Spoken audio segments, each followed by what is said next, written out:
मुख्यमंत्री मनोहर लाल प्रदेश का 2022-23 का बजट पेश कर चुके हैं। जेजेपी के प्रधान महासचिव दिग्विजय चौटाला लोगों से मिल रहे हैं। युवा भी, बुजुर्ग भी दिग्विजय चौटाला से मुलाकात कर रहे हैं। दिग्विजय जी, ये युवा आपसे मुलाकात कर रहे हैं। 22-23 का बजट आ चुका है, आप भी युवा है। सबसे पहला सवाल मेरा युवाओं के लिए है, इस बजट में युवाओं के लिए क्या है? सकारात्मक बजट है।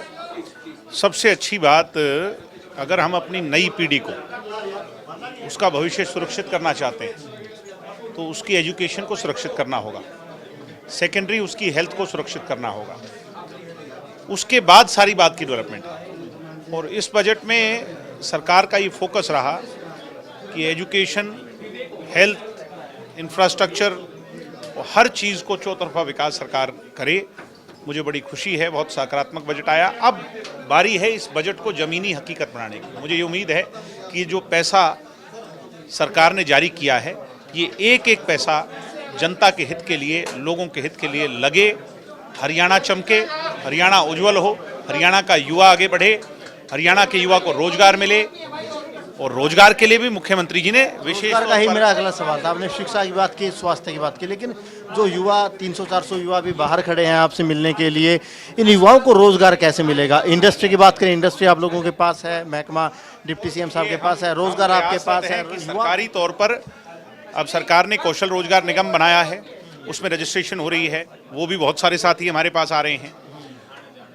सबसे अच्छी बात यह है कि जो लायक होगा कौशल रोजगार निगम में उसको रोजगार मिलेगा, जो जरूरतमंद होगा उसको पहले मिलेगा।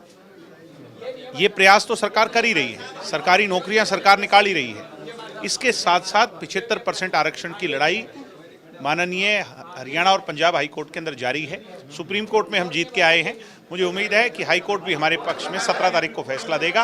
वो लागू होने के बाद रोजगार की बात हो गई। सीएम साहब कह रहे थे कि हमें सब रोजगार भी देना होगा, इतना सक्षम बनाना होगा, आत्मनिर्भर बनाना होगा। उसके लिए स्किल डेवलपमेंट के लिए हम प्रयासरत हैं। दुष्यंत जी का महकमा है, जगह जगह स्किल डेवलपमेंट सेंटर खोले जा रहे हैं, रिमोट एरियाज में खोले जा रहे हैं। हमारी सरकार का ये प्राथमिकता है कि पहले उसको सक्षम बनाएं, सक्षम बना करके उसको उसके हक की नौकरी, वाजिब नौकरी उसको दिलवाने की। किसान आंदोलन के दौरान भी दिग्विजय जी आप कई बार किसानों के पक्ष में बयान देते थे, चाहे वो सरकार से थोड़ा अलग बयान होते थे।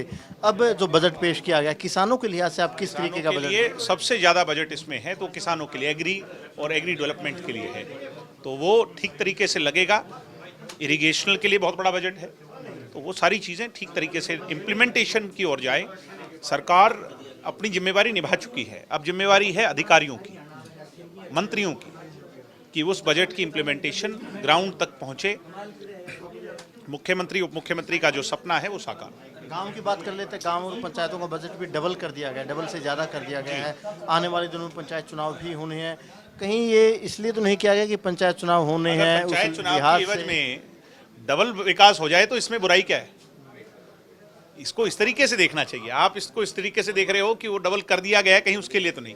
अगर उसके लिए ही डबल किया गया है तो उसमें बुराई क्या है? अच्छी बात है, ज़्यादा सड़कें बनेंगी, ज़्यादा डेवलपमेंट होगा।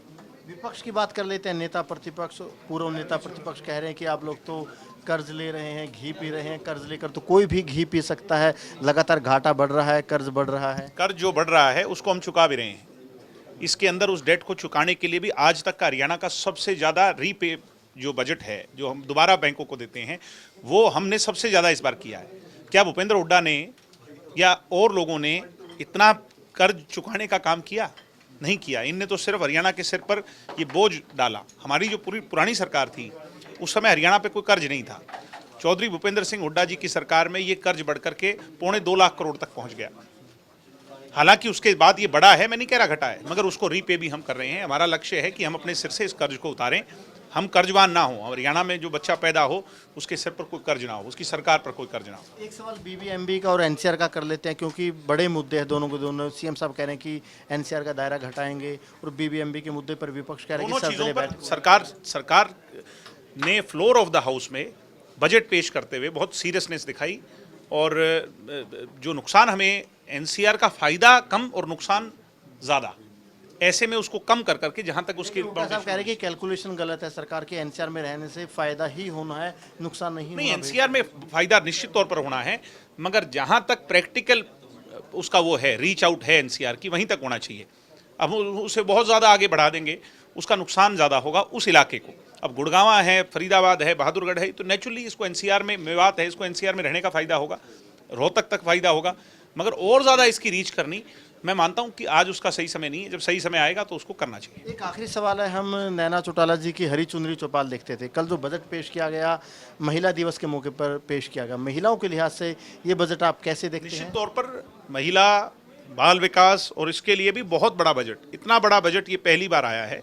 सरकार की ये जो 2-2.25 साल की कार्यप्रणाली रही और इसमें जो हैजार्ड्स आए, ऑब्स्टेकल्स आए, हालात जो भी रहे, उसके बाद अब ये ऐसा एनवायरनमेंट आया है जब सरकार खुल करके काम कर सकती है। सरकार के प्रतिनिधि खुलकर जनता के बीच में जाकर उनकी इम्प्लीमेंटेशन को आगे बढ़ा सकते हैं। यानी अब कोरोना काल से निकल चुके हैं, विकास को गति देने का काम करेंगे, क्योंकि आधा कार्यकाल जो लगभग ये होने को है कोरोना के हमारी सरकार के लोगों का रियल टेस्ट अब है, क्योंकि वो जो मुश्किल समय था उसमें तो सरकार ने अपनी जिम्मेवारी को निभाया और बहुत ठीक तरीके से निभाया। अब जनता वेलकम कर रही है, लोग चाहते हैं कि प्रतिनिधि लोगों के बीच में जाएं। हम सब जा रहे हैं, पार्टी के लोग जा रहे हैं, दोनों पार्टियों के, और वो बड़ी तेजी से अब विकास की इस गंगा को आगे बढ़ा। बिल्कुल, देखिए ठीक बात कही है दिग्विजय चौटाला ने। जो एक मुश्किल समय था, कोरोना काल था, वो अब जा चुका है। अब कहीं ना कहीं सरकार का भी जो आधा कार्यकाल होने को है, आने वाले दिनों में जो बजट पेश किया गया है, लोगों को कितना पसंद आता है, कितना विकास हो पाता है, ये देखने वाली बात रहने वाली है।